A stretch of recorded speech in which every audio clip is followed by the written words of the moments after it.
Dr. Todd Ellerin, Director of Infectious Diseases at South Shore Health, to talk about COVID-19. Doctor, it's always great to have you with us. You bring a lot to the table for our viewers.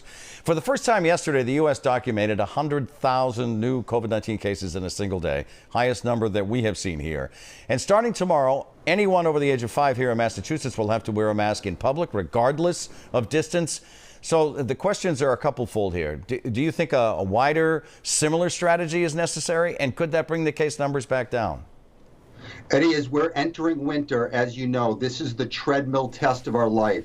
Over 100,000 cases. I won't be surprised if we see close to 200,000 cases before this is over. So yes, mask mandates are very important. They need to be widespread. But remember, we've talked about this before. Most transmissions now are occurring in the home. So it's not just about wearing masks in public, which of course we need to be, but it's also back in our home. Doctor, thanks so much for being with us. It's estimated 40% of people with COVID-19 never have any symptoms and most likely don't even know that they have COVID-19. So the CDC says it's time to develop a national strategy to try to expand the testing to try to detect those specific cases. So what do you think that strategy would need to look like, and could that even be accomplished quickly? We still don't even have a vaccine yet.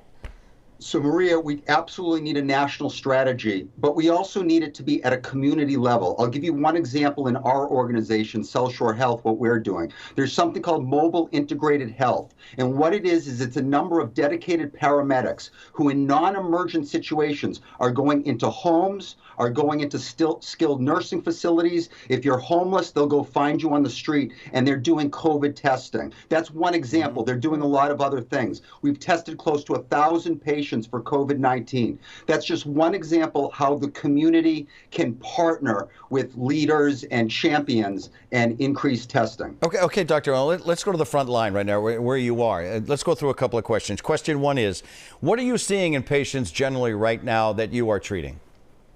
Well, the good news is we're not seeing as many patients yet in the hospital, but as cases are rising, we know hospitalization is a lagging indicator. Right. So we're getting ready for that. We are seeing patients who are severely ill and critically ill, but in lower numbers right now. The good news is those critically ill patients are doing better because our intensivists are more confident and we have better treatments like dexamethasone. We know that we're not supposed to intubate them as early as we were doing before. We're giving these patients better treatments and they're surviving. We're doing much better as far as overall outcomes. Are they younger people? So we're not exactly clear right now on the age. We think that the range is hitting a younger target, but we're also seeing elderly as well. It's still a broad range of ages.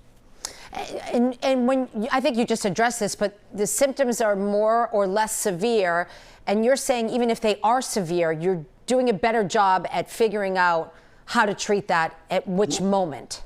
Right. So we're still seeing critically ill patients, but we're able to treat them better with the medications like the steroids that we're using. We know how to manage them on the vent. We're giving them even better intensive unit care than we were doing when we first met this virus and didn't understand it as well. And really quickly, there's a new study that said internationally, it's said that obesity may be the biggest single factor in whether or not a COVID-19 patient develops severe pneumonia and whether or not they need a ventilator.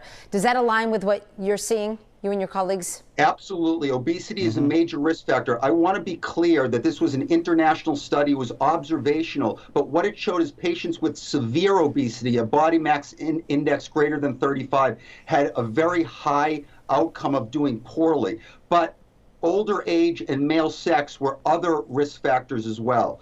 But I think the take-home point is there's been no better time than right now to try to lose as much of weight as possible, because that could save your life from critical COVID-19. Important messages as we approach the holidays and the indoor weather that we're about to approach. Doc, it's always great to see you. Thank you so much. Absolutely. Thanks, Doc. Great to see you.